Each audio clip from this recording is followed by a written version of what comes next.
Hello, welcome to the Resilient Life Hacks podcast, where we talk about how to win at life by building a stronger spirit, soul, and body. I am your host, Elizabeth Myers, and we are so glad to have you with us today. Thank you for listening and for watching. I am very excited about today's guest, Linda Olson. She's the author of Love Your Story. She's also a TEDx speaker. She has a very powerful speech that she gives. She's also a story empowerment coach and the founder of Wealth Through Stories. She's known as the 2-minute story whisperer. I love that. And she can help you find and create and hone your story down into 2 minutes. And she's going to share with us today about the power of our stories. So thank you for being on the show today, Linda. Oh, thank you for having me. It's a delight to be here. Yes, yes. So I did listen to your TEDx speech, which was wonderful, by the way. But you have such a powerful story. Would you like to share a little more about that and about how that's transformed your life? Oh, absolutely. Yes, my story really goes back to when I was 14 years of age through a tractor accident on the farm. I grew up in Midwest Canada, and through that tractor accident, my precious 2-year-old brother was killed. I was the one driving the tractor. So, as you can only imagine, it was a long journey to healing. Hmm. But when I look back, that day, that particular day changed my life forever. Oh yeah, I can imagine. I mean, I can't really imagine. It's kind of an overwhelming. I've obviously I have 8 kids, so I've had a bunch of 2-year-olds over the years, and one of my daughters right now is 14. So I just, I'm engaging in your story from a mother's perspective, and it's just Mhm. really heartbreaking. How were you able to overcome such a difficult thing so early in life too? Well, it was very hard. It was my first month of high school, Mm. and I transitioned from a little country school of eight grades, 30 students, one room schoolhouse, to high school when we were all bused into town. Mhm. And that transition alone was difficult enough. But then to add this tragedy on Mhm. top of that, it's kind of like, wow. I mean, how do you keep going? And it really was. I mean, I so clearly remember the very next morning, my big, strong dad came to my bedroom door and he said, "You've got to get up. We have to keep going." And I Yeah. thought, why? Why Yeah. get up? I mean, what's there to get up for? Mhm. Because getting up meant facing fear around every corner, meant facing my guilt, facing my shame, facing everything that I would dread. Mhm. And it literally was putting one foot in front of the other. I mean, just getting out of bed was probably the toughest thing I did that day Mhm. and for a long time. But it literally was just putting one foot in front of the other. And it's the same thing we have to do when we're trying to move ahead from any crisis. Mhm. I mean, it's always coming back to taking that first step and slowly just moving one foot in front of the other, asking God for that strength, that courage.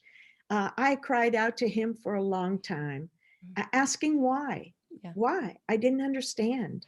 And finally, one day, He gave me the verses out of Isaiah. It says, "My ways are higher than your ways, my thoughts higher than your thoughts." And I hung on to that. I thought, this side of heaven, it's very unlikely I will actually have an answer to that Yep. question. But I can trust you at this Mhm. point, hanging on to that promise, just knowing that's what I need to do to go Mhm. forward. Yeah, yeah, totally. I just the whole concept of taking it like one baby step, one day at a time, I think is so important when we're dealing with something huge and overwhelming like that. Because when we try to look at the whole road we have to walk ahead of us, you're right. We don't want to get out of bed, but it's just like, what's the next best right baby step? Just a tiny step. I often tell the story when I was in basic training. I'm like, I'd wake up, I'm like, okay, I'm just gonna make it through breakfast. That was my lofty goal. And then it's like, okay, I made it through breakfast. I'm gonna last till lunch. And but I made it through the whole summer that way. Mhm. But yeah, that's just so for me too.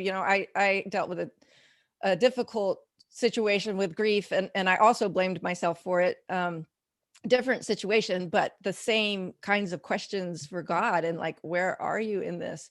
And I think sometimes we just have to come to that place where we're okay with the unanswered questions. And we know that He's got a really good plan that we are just too finite to understand. It's just too big. Like you said, we can't figure that out here. Did you have a lot of community support or family support at this time, or was it kind of something you had to work through, on your own? Was it people didn't know how to help you, or? That's a good question. It was a very small community. I mean, a community of about 500 people. Mhm. And so, word got around very Yeah. quickly. People knew. And of course, that made it hard for me because I Mhm. thought, how do I face not Mhm. only my family, how do I face my whole community? And we had quite a number of relatives, close relatives there. And people were very supportive. I Mhm. mean, very supportive. But the problem was they didn't understand grief. Yeah. And so when I say supportive, I mean they would call, they would come down, and they would bring a dish of food. Of course, nobody was hungry, but Yeah. they brought the food anyway. And it was just their way of showing support and love.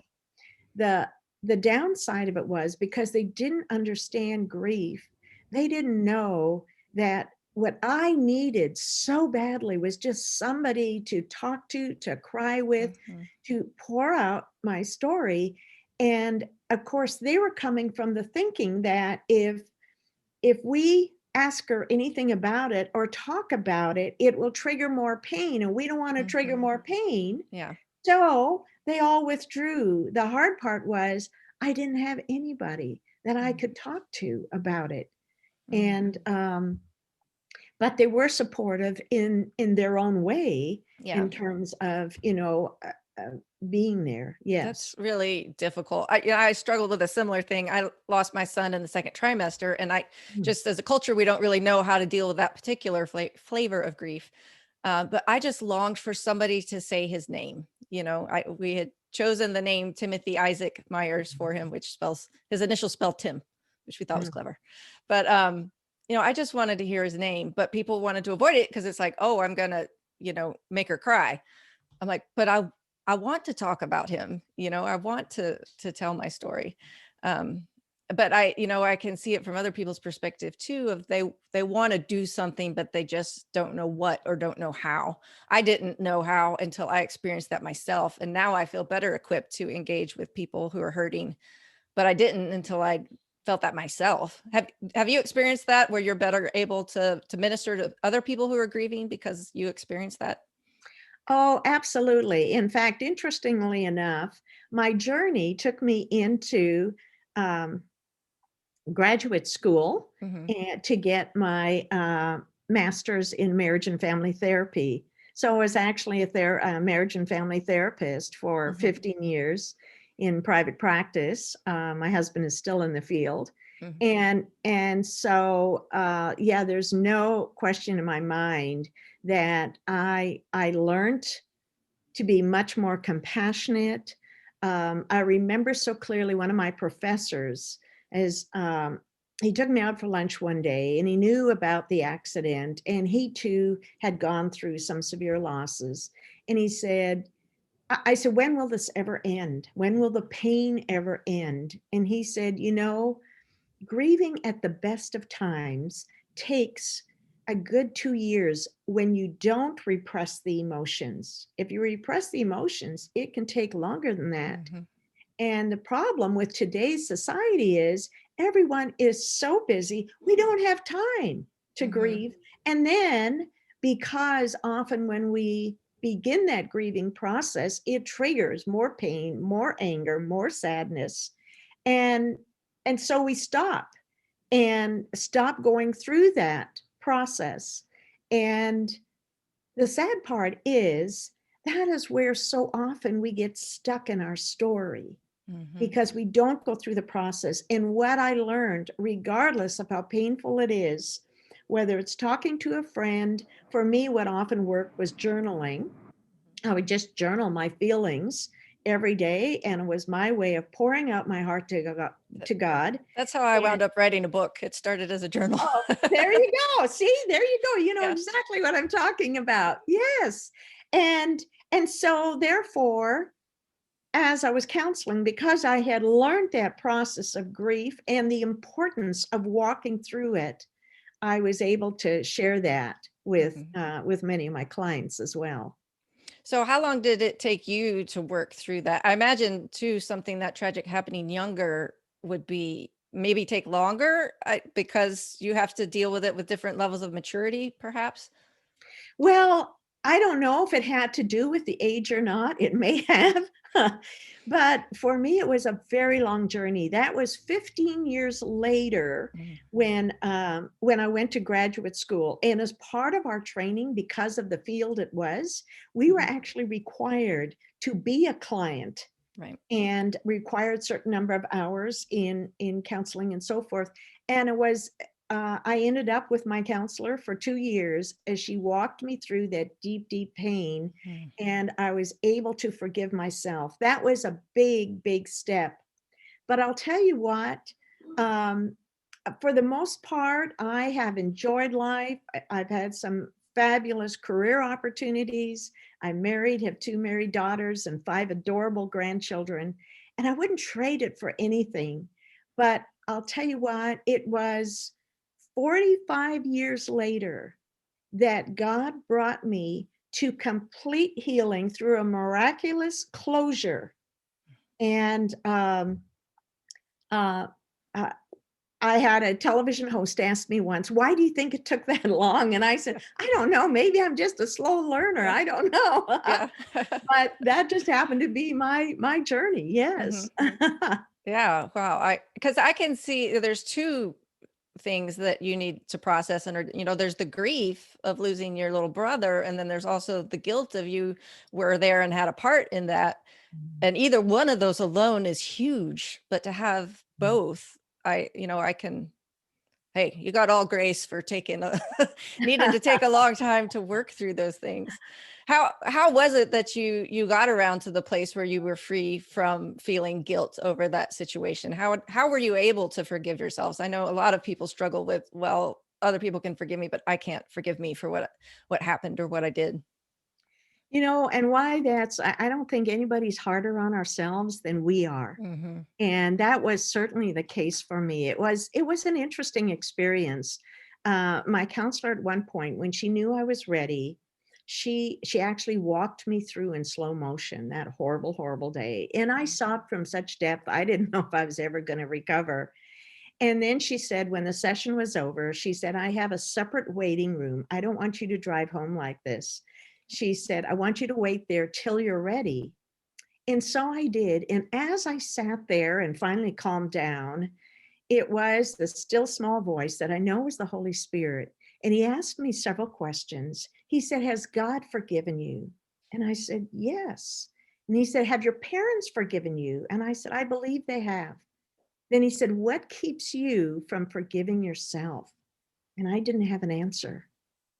And then he finally said, well, he actually said, "Are you bigger than God?" And I thought, "Bigger than God? No way. No."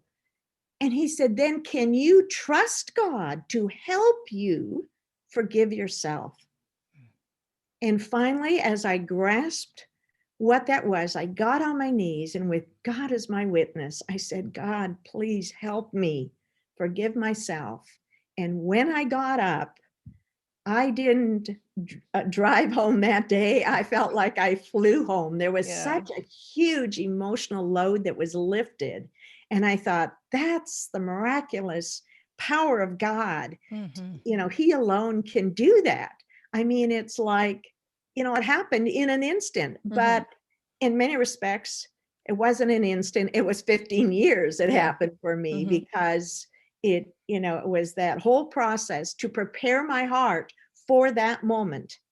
And I think that's a big part of it. As long as our heart is open to receive what God has, and as long as we want to move forward in our story, He will help us. He is there and He will help us. Mm-hmm. Yeah, we don't often think of it in those terms of, if we're not forgiving ourselves, we're saying, Jesus on the cross wasn't enough. We're Yeah, we're minimizing that. that Yeah, but was huge for me. I thought, yeah. what do you mean? Of course, I'm not Mhm. bigger than God. Yeah. Yeah, that's an interesting perspective. It really kind of opens our eyes to, why are we not forgiving ourselves for things? So how did you get from that place of finding your own healing then to turning that into your ministry of helping others with their stories? Good question. Somehow when I came to complete healing, the idea of story was just new and fresh to me. I hadn't really thought about it. I mean, if somebody had asked me a few years prior to that, what's your story? I probably would have said, I don't think I have one. Mm. But when I came to complete healing, that whole idea of story, like I said, was just fresh and exciting for me. And I did some research and I thought, well, if story is so important, why aren't we all sharing our story every day? Mhm. And with doing the research, I discovered the top 3 reasons. One is most people don't think they have a story. Secondly, if they could come up with something, they really don't think others would want to hear our story. Mhm. And thirdly, if they could come up with something, they have no idea how to share their story. Mhm. And somehow I knew that was my new calling right then. I just Mhm. knew it in my heart. I knew it. Yeah. Yes. Yeah, I can see like all three of those things being a challenge for me personally, but also for anybody. I'm still, I've been working at this for a few years now, but I'm still trying to figure out exactly how to package everything. It's hard when it's your own life to pinpoint, what are the key moments that, how, if I'm going to make a storyboard out of my life, which pictures are going to go on there. How do you help people like narrow down, if they have this big complicated story of pain or trial or triumph, how do you get to draw out what it is that they need to speak about to minister to others? That's a good question. I use a couple of different approaches. One of the things that's often is most helpful is I actually have them draw these just on a piece of paper, these mountain peaks, like an upside down V. Mhm. And I said, I want you to name the mountain peak is the victory in your life. I want you to name uh, these mountain peaks as your major victories, some of the biggest victories you've had in your life. That could be something tangible like, oh, graduation, getting married, having a first child, so forth. Or it may be more intangible, like the resolution of a relationship with your teenager, with your spouse, with a coworker, Mhm. anything at all. But it's not necessarily what was a major victory to other family members or others. What was the major victory for you? And then we break it down. Once they have the victory, then we look at what was the conflict that came up prior to that. Excuse me. Mhm. Uh, and and then we look at the conflict because conflict is the major ingredient of story. And uh, and then we look at, as we trace that whole pattern, look at what was that turning point? What was the transition that took me from my major conflict to the victory? Yeah, that's a And great way to do that. I together. like how you say focus on the victories, and then let's work backwards rather than But focus on the trial.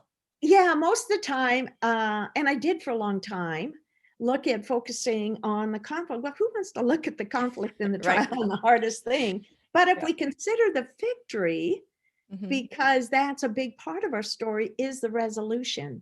So Mhm. people think they have to, if they don't have a big story, then it's really not worth sharing. And Mhm. I let them know that is not the case at all. That is not how I see story. I said, it's not how big your story is, it's how big the resolution is. Mm. It could be, sometimes it's a small thing that we learn big lessons from. Mhm. And that to me is more important, is your big resolution. Mhm. Yes. Yeah. So when we think about life, if we think about a good life, it would, be smooth and easy and no rough spots and things work out well. But like you said, that doesn't make a good story. Like if that was a movie, we wouldn't watch it. It would be boring. It's the conflict and the striving and the ups and the downs that make a movie worth watching or a book worth reading, if it's fiction. Um, and I just see God as like this master storyteller. I mean, even just, reading through the Bible, um, that if we could bring that to life as it's actually written, it would make this amazing story, just a huge miniseries. But um, I just think that if we can see the ups and downs in our life as a story, then we're better able to process those things or to understand the significance of those things, that it's not just conflict for the sake of conflict, but that it's taking us somewhere. Well, yeah, thanks for bringing that up, because to me, it's about the purpose um, of our story. Romans Mhm. 8:28 says, "For all things work together for good to those who love God and are called according to his purpose." So it's not just, like you said, for the sake of something happening. It's what is the purpose in all of this? What can I learn from it? And perhaps there are lessons that I've learned that I can eventually share with others as long as I've gone through that growth process. Mhm. So very, very important that there's always a purpose. There's always a purpose. Yes. Mhm. Yes. That's kind of similar to how I share things. Is the purpose of overcoming adversity and being resilient is so that then you can go live your purpose. Because as long as we're tripped up and caught up in our own pain and brokenness, we can't be out there doing the thing God created us to do. But we need to, like you said, push through that and come out the other side. Can you share with the listeners the story that you told about the buffaloes and the cows and the storm? Oh, I sure. love that one. Oh, yeah. It's yes, absolutely. Well, where I live in Southern California, just over the kind of it's a big hill. There's some beautiful ranches. There are cattle ranches, horse ranches, and even a buffalo ranch. And what I learned is when a storm comes, um, let's say the storm is coming from the right, and or from the west, cows will look up and they will run the same direction that the storm is taking them. And if you know anything about cows, they are not fast runners. So therefore, they prolong the storm. Interestingly enough, buffalo, on the other hand, they will look up, also sense the storm, look up and go the direction that the storm is coming, therefore get through it much more quickly. Mm. And I thought, how similar is that in our life? For us, it's the emotional storms where often, because we try to avoid the pain, we're actually prolonging it. Just Mhm. like the cows running with the storm is actually prolonging it, rather than saying, you know what? I know I'm going to get through this. I have to walk through my grief, my anger, my sadness, my loneliness, whatever it is, and I'm going to get through this and face it and move on. Mhm. Yes. Yeah, I love that. That just has so many valuable lessons in there. It reminds me, as you're sharing that now, I think of David and Goliath, and the scriptures say he ran to the battle. I mean, he's a little kid basically going against this giant, but he Yeah. knows that God's got his back. Mhm. And so he's not timidly going up. He runs forward to the battle line to meet the giant. And that's something I think of sometimes to kind of embolden me, give me courage when I'm trying to face down, my own giant. I heard a pastor recently talk about that a little bit, and he said the thing is, when David fought Goliath, it wasn't like the first time he had fought a giant. Maybe he didn't fight a giant like Goliath before, but prior to that, as a shepherd, he killed the lion and what was it? The lion and the And the and the bear. bear. Mhm. Yes, the lion and the bear. When he was all by himself, Mhm. nobody was there to notice it, to support him, to cheer him on, anything. That was all. And that was all preparation so that he could fight Mhm. Goliath at this time. Yeah. And I thought, if we look and trace the victories that we've had in the past, it will give us the courage to know we can go through this too, whatever it is that we're facing now. Yeah, I like that. That's very good. So to someone who is going through a hard time or maybe has overcome their hard time already, what would you recommend to them about getting started trying to share their story? Is this something you need to wait until you're healed fully to attempt, or is the process of discovering your story itself part of the healing journey? One of the best things I truly encourage is to write down what you've learned through this, and continue to just keep your hands open, asking God, are there other things that I can learn from this? What is the value of, the incident, the event, whatever it was that happened? Are there relationships that I need to mend? Do I need to take the initiative?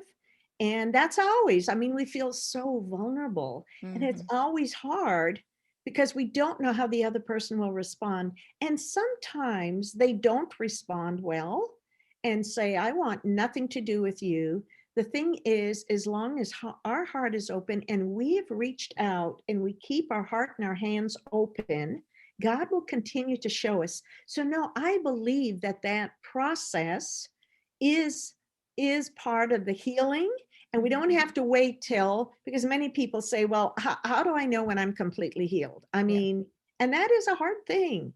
But wherever you are in that healing process right now, it's like, what have I learned from it? What could I share with others? And is there more healing? Mm. I had was actually a chiropractor who was one of my mentors. And he said, it's kind of like an onion. He said, you take it off layer by layer, and every Mhm. layer has tears, Yeah. but eventually you get to the core. Mhm. And uh, yeah, just Yeah. consider that as part of your journey. And just know that as long as our hearts are open to receive healing, God will use that for his glory. And Yeah. you'll be surprised how all of a sudden, out of the blue, somebody comes in and just talks about their story, and they're in deep pain. And Mhm. at that point, you listen to their pain, tell them how sorry you are that they're going through this. And you may have opportunity to say, could I take a minute and share a little bit about my story? Mhm. And it's at that point, like in 2 minutes, don't make it long drawn out, in 2 minutes or less, share Mhm. your story. And um, at that point, when they recognize that you really do identify with their pain, Mhm. just like that, there will be a deeper bonding, a deeper trust, and you will have supported them. Mhm. Yes. Yeah. I love how you said to ask God, what can I learn from this? That was something that really helped me when I stopped asking. I realized that there was no answer to why for me, like you said, on this side of heaven. And then also to stop beating myself up about, oh, I should have done this or I wish I'd done that, but to just go, okay, this is what happened. I can't change it. What do I learn from this? How do I move forward? Um, I definitely think that's Yes. a And key that way just to. asking God to help us Mhm, accept it without answers. We all want answers. mhm, And sometimes, there aren't any yeah. answers.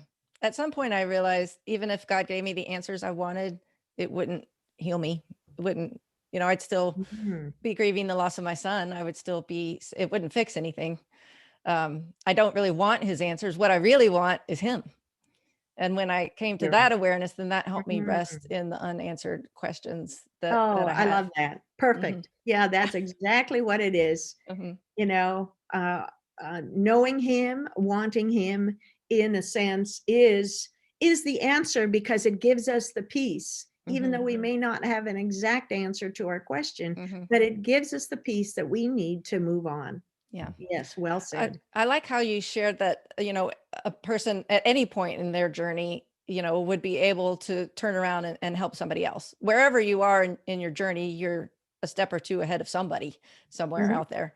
And so what came to my mind when you were saying that is, I'm a homeschool mom of 8 kids. It's not like I know the full curriculum for 8 different grades. I don't, that doesn't fit in this brain.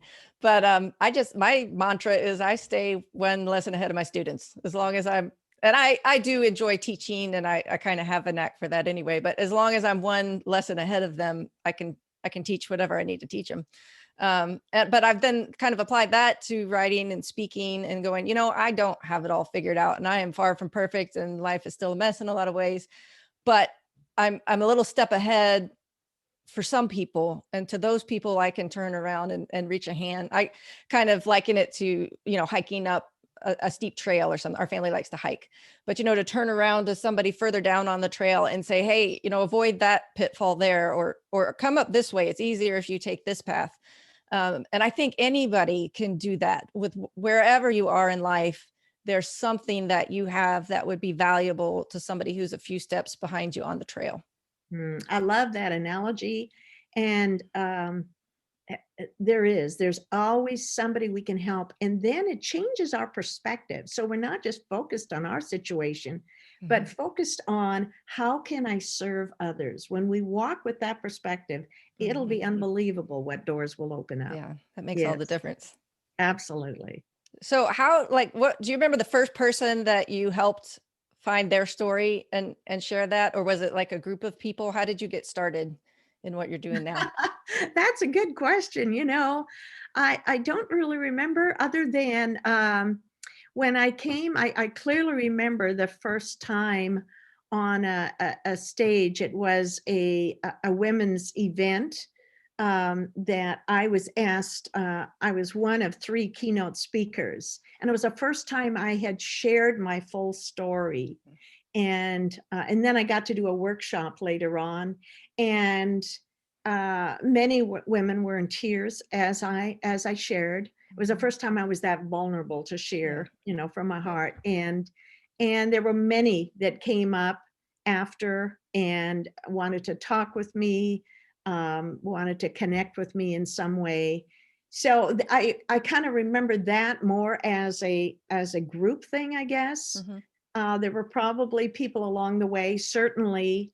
Well, I have to say, even prior to that, I had been, I think this speaking thing came after I wasn't even counseling any longer. And I had been counseling for 15 years in private practice. So there were many people I helped on a one-on-one as they came to situations that were just beyond what they could grasp.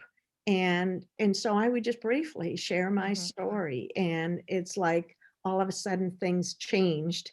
They realized I fully understood, because more than anything, people just want to be understood. They want to be listened to. They want to be understood. And sometimes the greatest gift we can give anybody is just listening to their story. Yeah, definitely. Yeah, it was my counselor, in fact, that encouraged me initially to write a journal. I was really having a lot of ups and downs. And when I was depressed, I couldn't imagine what life was worth living for. And when I was okay, I was never high, but when I was okay, I was like, why was I so upset? It's not that bad. We can go on. And so she's told me when I was feeling okay, to write a letter to my depressed self. And that's actually what became my book eventually, was that letter. Wow. So yeah. Okay. So this question is a little off topic, but I'm not even sure that it's a question, but I'm just thinking in the back of my mind, like 2 marriage therapists who are married to each other, like either you have like the world's best marriage ever, or you can like irritate each other with like psychoanalyzing one another or getting into too much psych talk or something, I don't know. That's interesting. It would be great to have your own marriage counselor right in your marriage, I guess. Well, you know what? There's the good and the bad of every side. I imagine. But I'll tell you what a lot of people think. They say, oh, you must have the perfect marriage. You're both marriage counselors. And we continually say, no, we have to work at it just like everybody else. Right. It's I imagine that, but I would think that you could get through it a little quicker because you have more tools in your toolbox to how to manage things. Is what I'm thinking. I don't know. Maybe. Well, and that is probably true in that, one of us will have often the insight and some additional tools and so forth. The hard part is, especially if we're going through something related to someone else, where we can have a little more objectivity. Yeah. But of Yeah. course, when we're coming together, which doesn't happen often, but Right. when it does, I just realize often I just need to step back, need some space, time to pray, time to, be quiet, so I can get perspective on a situation, Yeah. and often come back in tears and apologize, and then we're good. My husband and I are like in opposite corners of the Myers-Briggs test, personality types. So we come at everything from really different perspectives, but over time we've discovered basically between the two of us, we have like most of the strengths covered, if we look at it that way, rather than we have all of the weaknesses. Those mountain peaks, right? So between the two, and we've learned, what he's strong at and what I'm strong at. And so I've learned to kind of trust him in the places where I'm not as good, but that's a strength of his, that even when it doesn't make sense coming at it from my perspective, I go, he's probably right. So I'm gonna, go with it anyway. But that is helpful though, to like understand those kinds of things and have those tools in your pocket. Yes. Oh, absolutely. Yes. There were times when, something would be triggered regarding the accident with my little brother and my husband would come home from work and I'm here in tears, and he said, "What's going on?" And so I just shared with him, and he said, "You need to talk about it. Old stories don't die. Yeah. You need to talk about it." And in talking about it, I was able to process it with him and come to healing, I think, much more quickly. Yes. Yeah, we listened to a sermon, I think it was last year, but it talked about the tunnel of conflict and how you have to go through this tunnel of conflict, but at the end, there's greater intimacy in the relationship once you've worked through that there's bonding that takes place in that conflict.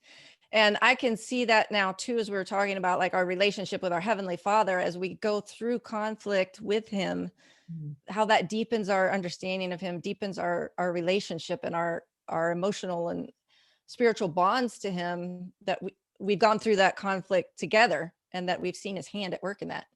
That's a good way to look at it. Absolutely. Yes, it strengthens the relationship as long as we're willing to walk through that process. And if we can just remember, He's there to take our hand, to hold our hand. He says as we draw closer to Him, He draws closer to us. But that's still us reaching out our hand first, taking the initiative.